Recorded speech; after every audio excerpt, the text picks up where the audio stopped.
I'd been thinking a lot about kind of a sort of a cosmic redemption, a do-over.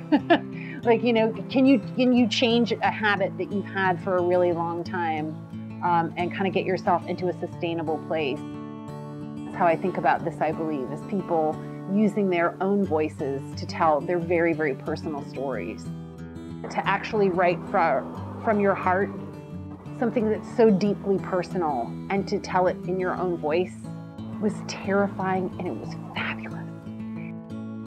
The process of taking the photograph for this, I believe, revealed, and the process of creating and reading the essay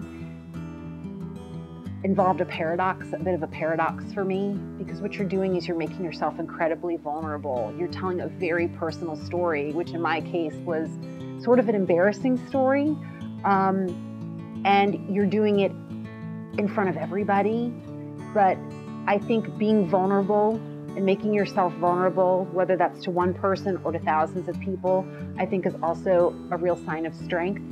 That's the way that Scott looks at the process too. I think he really wants it to be an expression of you and yourself. And I think probably like me, Scott also sees all the connections that people have. I think the entire process from writing the essay to finding things to put in your box, to taking the photograph, to even doing this video, I think forces you to really, really look inside of yourself. What do you really believe? Who are you really? And it was a wonderful excuse to do that. I'm not sure how often we get those opportunities in our lives to really, really shake ourselves down to the core and say, what are you about? And do you believe it strongly enough to share it with everybody? And in that way, I felt that the process was really a gift. It was a really, really joyous experience.